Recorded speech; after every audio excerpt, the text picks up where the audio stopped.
युद्ध चालू झालं. युद्ध चालू झालं. प्रत्येक मावळा माझा लढू लागला. दिलेर खानाचं 30,000 फौज होती, परंतु माझा एक एक मावळा 1-1 हजारांना 2-2 हजारांना बारी पडू लागला. मारले माझ्या मावळ्यांनी सगळे मारले. रामजी पांडेला एका एकाला धरून मारू लागले. अहो दिलबर खानाची जागीच ठार केली. दिलेर खान घाबरला. पैदा वैदा पडू लागला. परंतु रामजी पांडेला खूप लागलं होतं महाराज. लढता आपल्या रामजी पांडेला मरण लढता मरण आलं तरी चालेल, परंतु हा आपला देह या स्वराज्यासाठी आपल्याला द्यायचा आहे.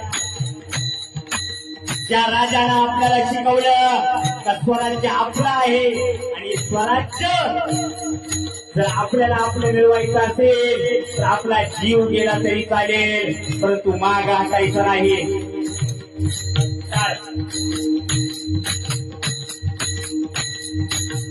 पहा बातमी पसरली.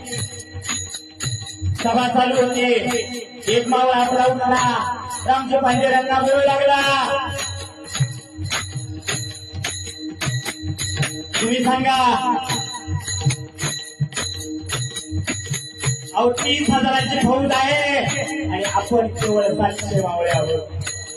कसं लढणार? खऱ्या अर्थाने शिकवण द्यावी लागेल छत्रपती शिवरायांची.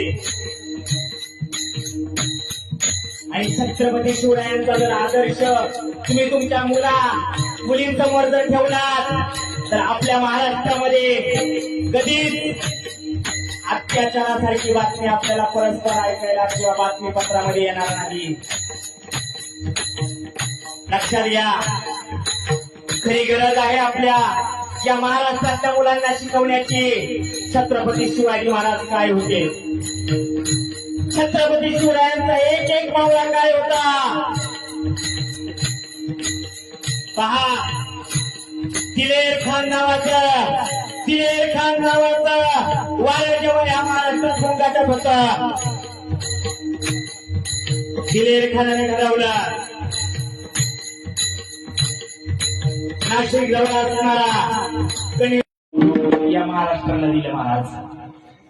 आणि म्हणून जशी छत्रपती शिवरायांची म्हणे एका मरणीची सरी, छत्रपती शिवरायांसारखं जगावं मारावं छत्रपती कीर्ती जर आपल्याला वाटत असेल या महाराष्ट्राला दिलं महाराज.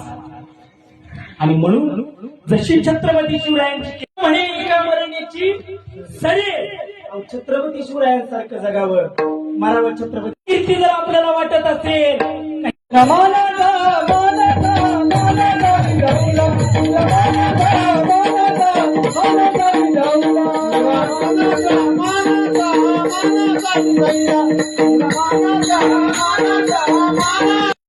येतोय. म्हणजे बघा तेव्हा सुद्धा मावळे होते, आजही आपल्याकडे मावळे आहेत. काही मावळे झोपले, त्यांना जागा करणे गरजेचे आहे. म्हणून तरुण पिढीला लक्षात घ्या.